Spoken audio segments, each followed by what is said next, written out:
And now, let us introduce our two players. Spawning down in the bottom left-hand corner with a brilliant series of build orders in games 1 and 2. He's going to need amazing execution to win in game 3. It is Millennium's Feast.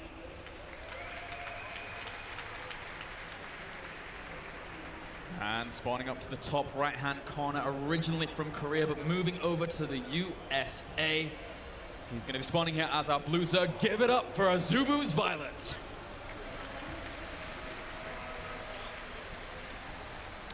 So again, Cloud Kingdom, pretty good for those 2 base plays. Feast was able to prevail in game 1 with a 2 base play.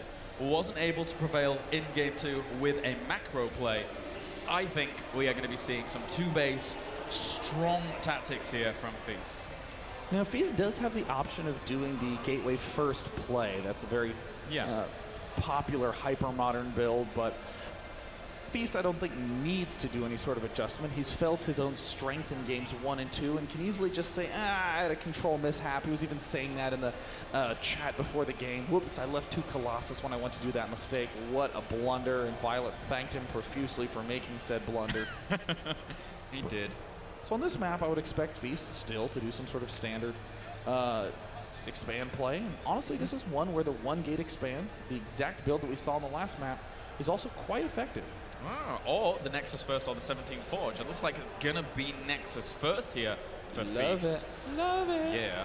Especially considering he was actually sharking around in his opponent's base, seeing that spawning pool timing, know that there's no real imminent threat of Zerglings being super gun-ho aggressive, and we'll be able to get that going. It's Feast now at the front of his base. Is it going to be Gateway? It's going to be no Pylon at the front. And oh my gosh, I think Feast is actually just going to instant Pylon here. If he does, that's another way of saying I want to go for a very fast robo push. Double Pylon block is one of the big keys to making that build maximally effective. Yeah, so he does go throw down the Forge for now. He has the money to be able to throw down the Pylon. He blocks it once again, but abandons the hope as that expansion goes down. But he's still blocking that natural. Yeah, I mean, letting that Pylon finish is a nice way to do these chrono boosts and get past 20 supply. Yeah.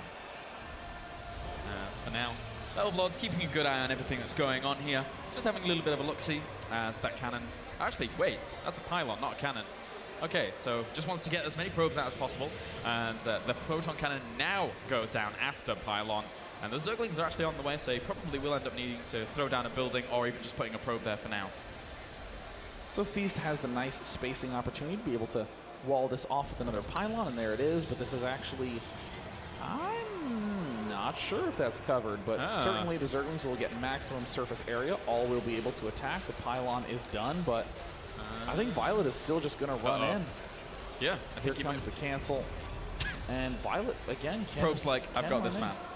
Probe's fine. Probe's fine. He's got it. As we will have maybe Zealot on the way, and Cybernetics Core going to go down here, just out of the range of that Overlord. So, I mean, obviously the Cybernetics Core is going to end up going down, but it's always nice to have your opponent not have vision of that initially. So maybe you can get like 1 or 2 Chrono Boosts on that sneakily without them seeing it. And Chrono Boosts early on are pretty important for Protoss to be able to allocate them in the correct locations. Yeah, viOLet is seeing the Chrono Boost going down on the Nexus. Yeah. At this point in time, you would generally stop chrono boosting the Nexuses, especially this chrono boost right here. This would not be going down for a lot of mega big timing pushes.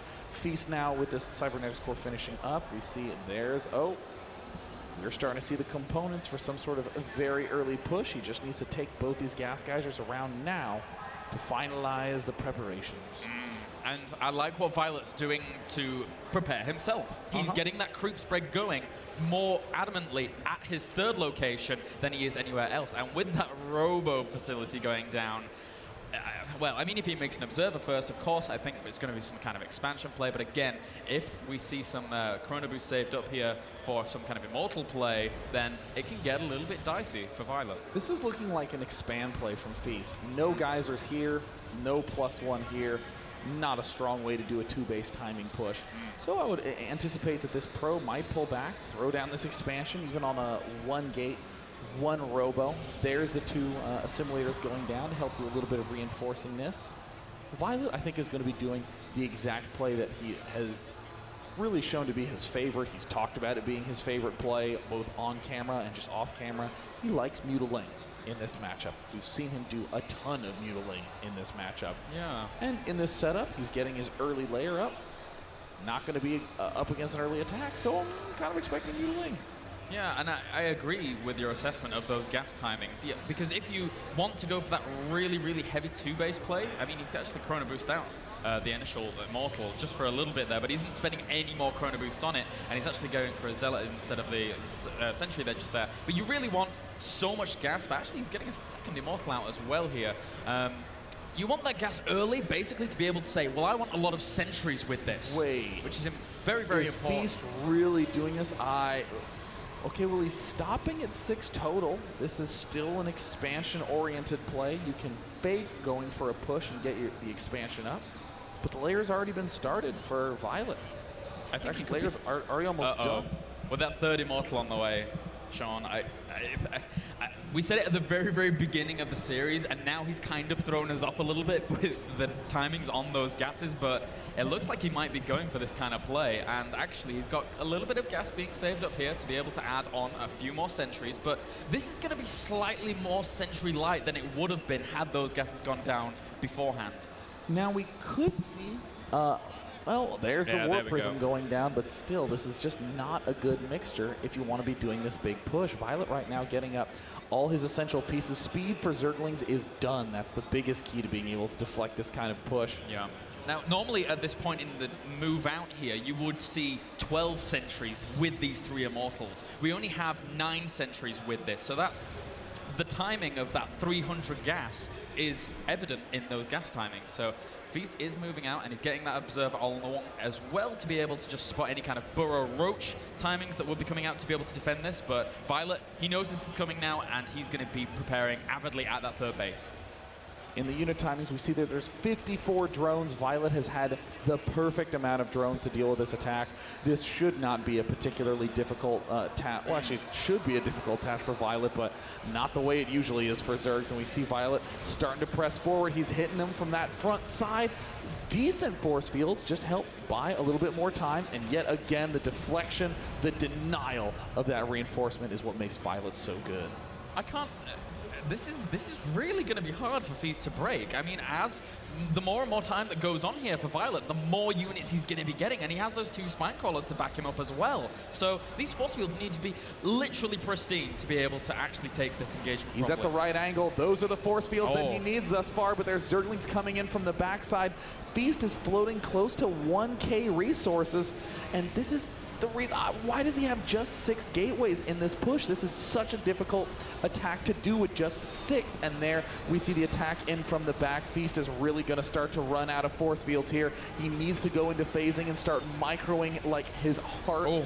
Oh my God, he's starting to get the good warp ins. And viOLet, amazingly, Feast, how did Feast micro that well? He's been doing the lift land on the Warp Prism, and now with these Zealots warping in, I think Feast may have done it. Oh my God, he's such good micro with that Warp Prism and the Immortal, saving them for so long. Now, yeah, again, with the pincered attack from viOLet, it's not, the force fields were fantastic, but it's the longevity that we're concerned about here for Feast to constantly continue doing this. But again, he's killed 7 workers, and now the hatchery acting like a huge force field as well, separating so many of those roaches. The viOLet knows he's in a little bit of trouble there, so had to relocate himself. But for now, Feast continuing to push on forwards. Feast really needed that damn 7th gateway. Look at his money. He's at 1,100, but still, with his excellent micro, he's making up for the deficit. And there's the 7th gateway going down right now. And as Feast is advancing forward, viOLet is starting to get close to losing this 3rd base, but I don't know how far behind viOLet is at this point. He's finally starting to step forward with his Roach Force, and amazingly, viOLet may have been able to defend this push. Right now, Feast trying to micro his heart out. He's picking up as many of these units can. Nice save on that 1 Immortal there, as 1 has already fallen. 2 those Roaches pushing forward. The problem here for Feast, though, he has no more force fields. There's no energy left on these entries at all. He needs to be very, very careful about constantly pushing forward. He knows viOLet is still restricted to those 2 bases, and he's going to try and keep going as long as he can. 1,700 resources for Feast. 1 more warp in round is what he needs. He's now getting up that extra gateway. 7 are up. It's 90 versus 106, but both of them basically have the same army supply. viOLet now bringing the remainder of those queens up to the front, and it looks like viOLet realizes if he defends just one more attack, he can win. There is that possibility, very, very much so, as if he's able to just save this hatchery, he can start again with that drone production, and he's going to push in here. There's a few force fields. Oh, the whole army slips through a crack at the south side, and this is exactly what viOLet has been looking for this entire series of attack long, but this lift drop micro from Feast is phenomenal, and he loses the War Prism, and I don't believe it. viOLet has defended this, and well done, GG!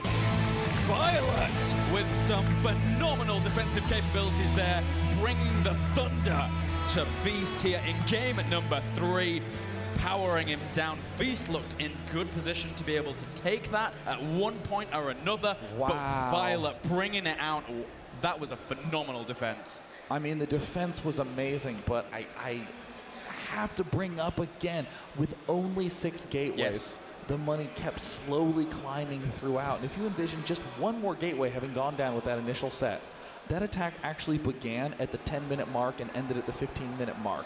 That's almost 10 full warp-in rounds. Even if you got just 8 extra stalkers in the midst of all that, that's plenty to be able to have tipped the tide into the favor of Feast. But either way, Feast is really showing that in all 3 games had a different, unique build style that performed just so close to winning in games 2 and 3, but God, viOLet is resilient. Yeah, really is. Really making a good situation in his favor there. And I have to echo those sentiments. He had so much money banked up. And again, imagine if he'd have had an extra 3 sentries in that composition where it's normally the 12 sentries that push out with those 3 immortals. I think he was maybe playing a little bit of mind games with viOLet there, saying, hey, these gases aren't going down at the normal time. So, you know, you can just, you know, go for your lair, just be fine, drone up a little bit harder than you normally would do.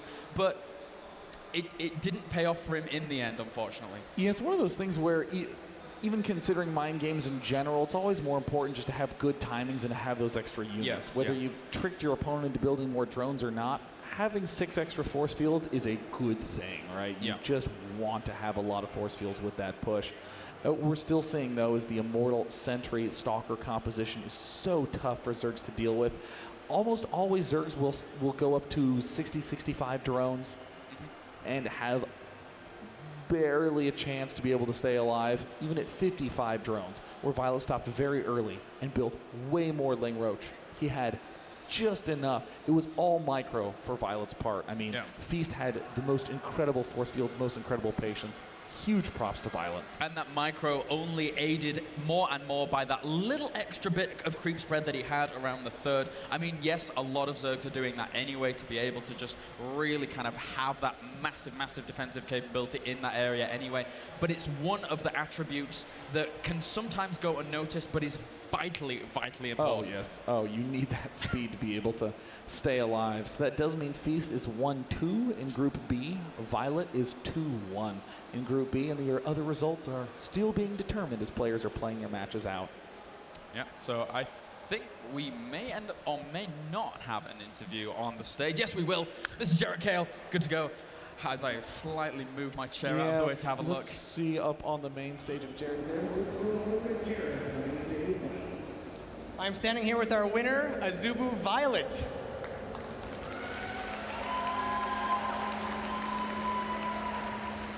Just had an incredibly close ZVP. Yeah. How do you feel? I feel like Protoso Imba. Yeah, well, in the right hands, I guess it can be. Is there anything you want to say to your fans? You speak good English. This event, first time with my sponsor Azubu, I tried my best and for Azubu, and I tried my best for good game, you guys. So keep cheering me. Thank you. Thank you very much. Good luck in your next games.